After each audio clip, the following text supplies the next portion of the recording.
नमस्कार दोस्तों, स्वागत है आप सभी लोगों का हमारे चैनल ट्रेडिंग विद अतुल में। आज हम बात करने वाले हैं सुरजाओं एनर्जी लिमिटेड के बारे में।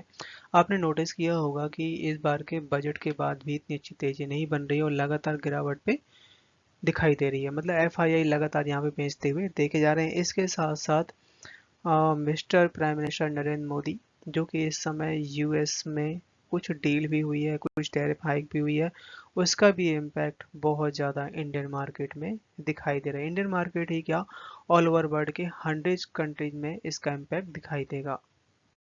कंपनी के मर्जर पे यहाँ पे एक बड़ा अपडेट आता हुआ देखा जा रहा है।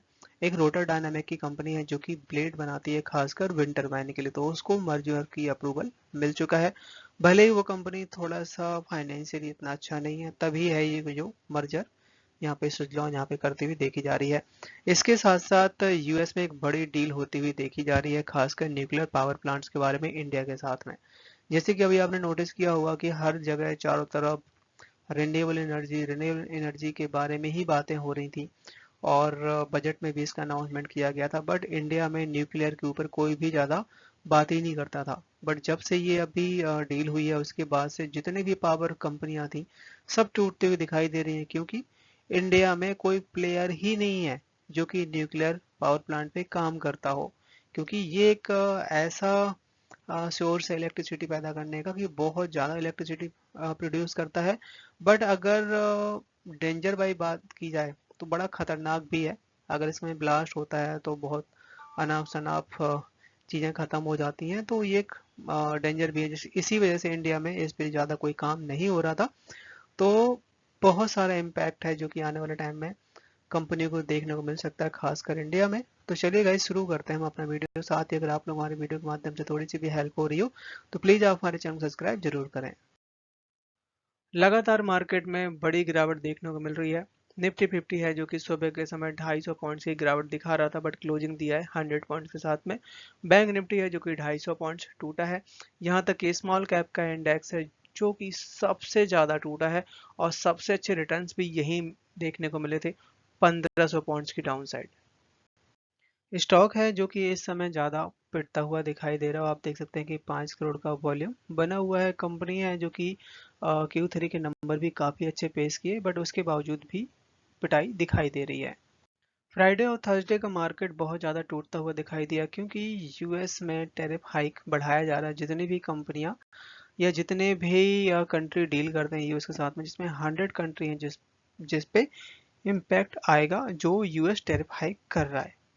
और ये जो भी प्लानिंग हो रही है, खासकर यूएस की इन्फ्लेशन, यूएस की ग्रोथ को देखते हुए किया जा रहा है। अब यहाँ पे सबसे ज़्यादा इम्पैक्ट इंडिया को भी देखने को मिल सकता है। बताया जा रहा है कि जो भी कंट्री यूएस के ऊपर जितना टैरिफ हाइक करती है, उतना ही यूएस भी उस पे लगाने वाला है। मतलब जैसे को तैसा।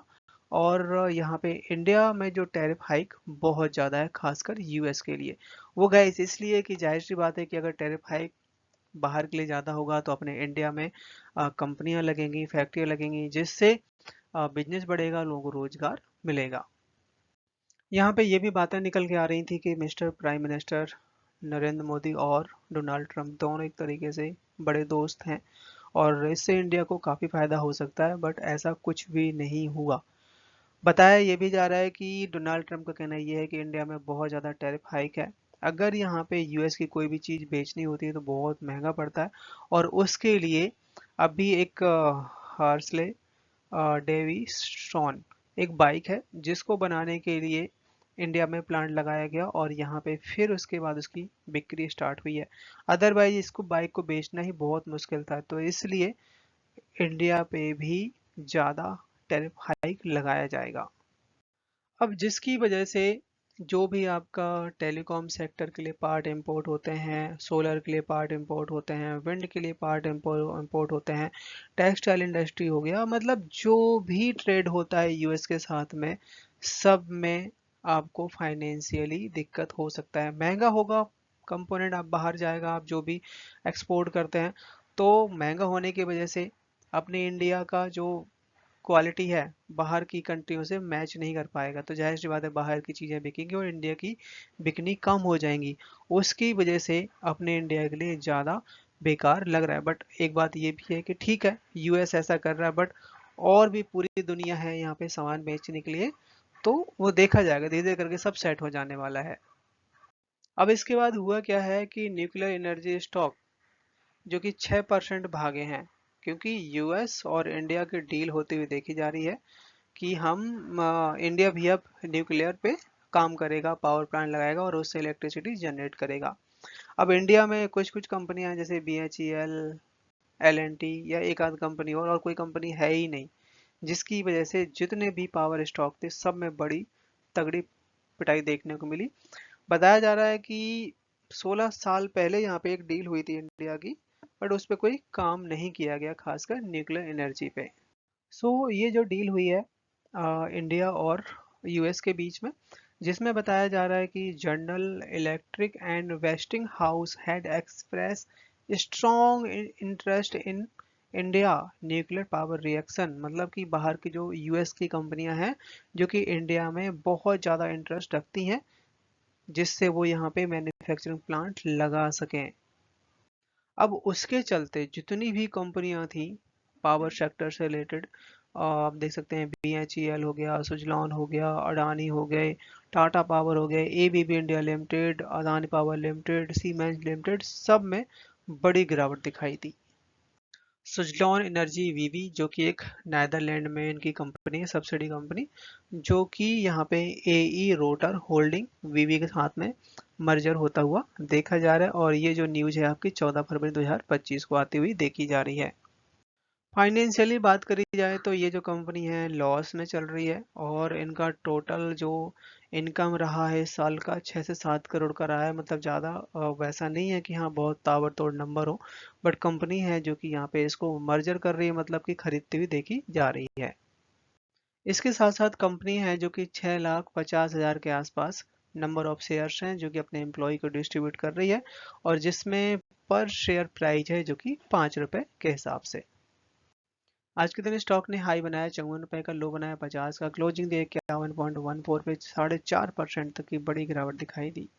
ये अपने पास पूरा चार्ट है। कंपनी है जो कि 2006 के आसपास स्टार्ट हुई थी, और उसके बाद स्टॉक है जो कि 400 रुपए तक का भी हाई बनाया, और विद इन 2006 से लेकर 2009 के बीच में स्टॉक है जो कि आपका 50 रुपए के आसपास आ गया था। यहाँ पे सबसे बड़ा सपोर्ट है, और यही अगर तेजी अगर 100 रुपए के ऊपर निकल जाती तो स्टॉक 200 रुपए तक बहुत तेजी से जा सकता था, जिस तरीके से इसका प्रीवियस चार्ट है।